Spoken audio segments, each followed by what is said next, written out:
Yo, what's going on everyone? It is Super Cafe and welcome to another Snnc. Yes, that is your Super Nintendo News Cafe, where I update you on everything that you would probably like to know about Nintendo. There are a bunch of big topics to talk about, so I'm not going to waste any of your time. If you guys enjoy the video, please leave a like, leave a hype, and please comment on any of the topics I'm talking about. Helps the channel out a lot. Nintendo versus the United States government, and Nintendo potentially changing the Nintendo Switch 2 because of the EU. First, we're going to talk about the United States of America. Nintendo sued them on March 6th of this year, stating that Donald Trump has been using his executive orders to place unlawful tariffs on several countries. But of course, this one is just only focusing on them in particular, which actually is true. Donald Trump has been using a bunch of executive orders to basically do a bunch of illegal stuff. Unfortunately, a lot of them have not been stopped at all. Nintendo stated that, they have been using unlawful executive orders, and of course, this is affecting them. Japanese money isn't the same as, American money, so the yen is very, very weak as of right now. So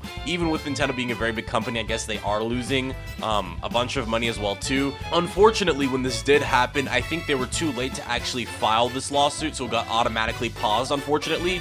Because on March 13th, and I quote, this is from NintendoEverything.com, it says Nintendo's lawsuit against the US government has been automatically paused/stayed based on an order last December. It was determined that all companies with these types of causes would automatically stay pending the results of a tariff case that had made it to the US Supreme Court. Following that, last week a judge trade court ruled that companies impacted by tariffs should receive funds, which could be issued starting in April.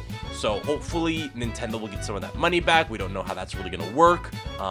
Reimbursement wise, all these other things as well too. So even with Nintendo, definitely a chunk of money like taken away from that's a pretty big hit. That is probably nothing that's going to be compared to what the EU is doing to them, which we're going to talk about now. Nintendo is probably going to be forced to make a different version of the Nintendo Switch 2 that has a replaceable battery. The EU is known to be really good for progressing technology like they did with Apple, forcing them to use USB Type-C power cords just to like standardize everything and make it easier and convenient, making it harder for companies to, I guess, exploit more people. And with this battery replacement version potentially coming to the Nintendo Switch 2, this would fall in accordance with their right to repair laws, because most of the time, if you try to repair or change your own things when it comes to stuff that you own, you void warranties, you're not able to like return products. There's a bunch of other things that go into it. So the EU is like, hey, we're not going to let you do that. We're going to let these people, be able to replace their batteries, because that's what happens over times whenever, you have products and whatnot. Stuff erodes over times, especially batteries. Those things have to be replaced.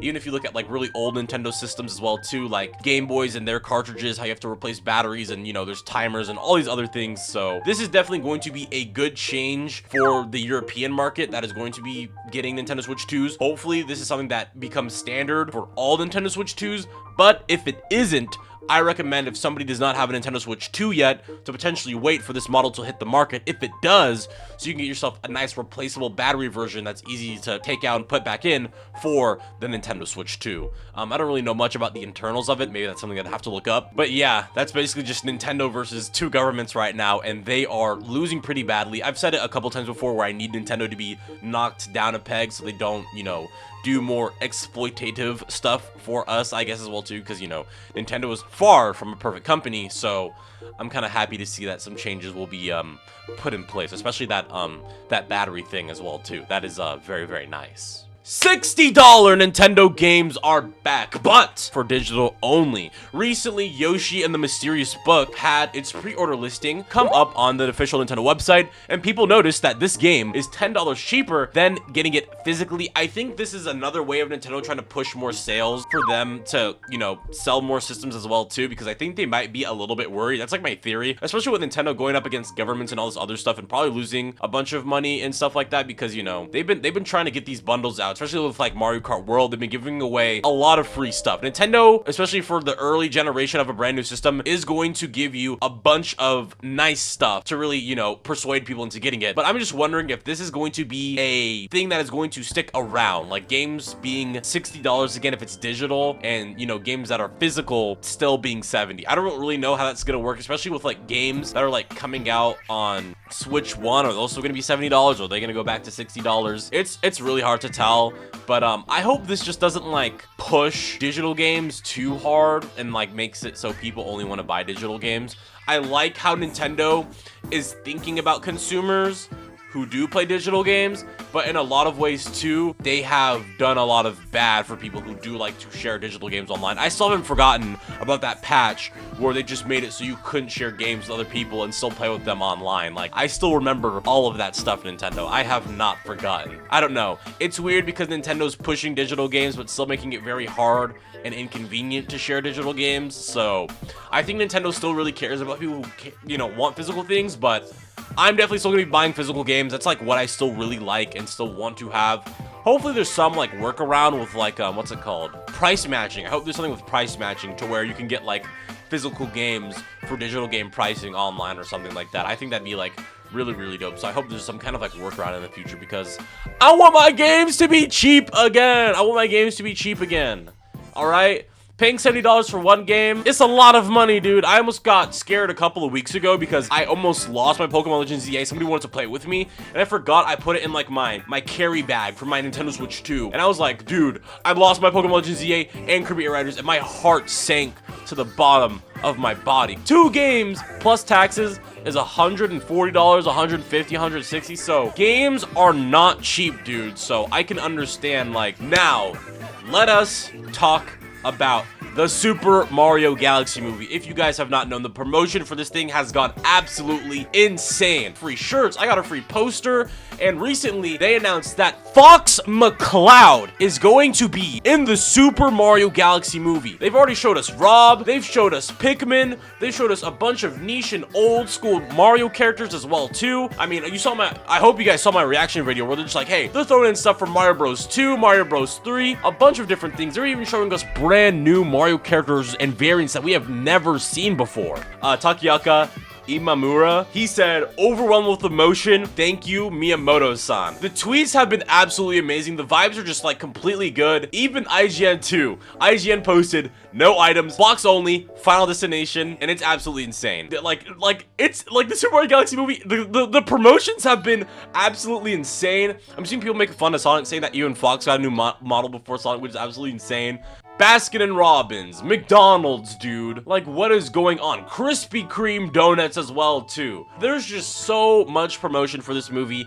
I need all of it. I don't know how I'm gonna do it, but I need it by any means like necessary, dude. I'm absolutely hyping and ready to just buy a bunch of Super Mario Galaxy stuff. I'm probably gonna buy a bunch of stuff and just do like a huge unboxing / showcase just to like archive and preserve this moment in history because it has been absolutely insane. I hope you guys are all excited for the Super Mario Galaxy movie because I know I am. And I am so glad that I always wait to make YouTube videos because more information gets like released really, really soon. It was released earlier today that Glenn Powell, very famous for his Top Gun series, is going to be voicing Fox McCloud in the Super Mario Galaxy movie. They even dropped a little promotional video as well too, where he's literally doing the illusion, dude, where he's doing that little side B and he keeps on knocking stuff over, which is like super funny. I wish they were gonna like show like a little shine or something. That would have been like really cool. Yeah, that reflector better pop up in that movie. I think he does have a reflector on his side or something. I don't know. He has blue on his sides, but like the jacket looks super cool too in like the promotional image or whatever. I do see Fox in that dude. Like that's kind of cool. Is that weird to say that I see a fox and another guy? But yeah, that's the Super Mario Galaxy movie.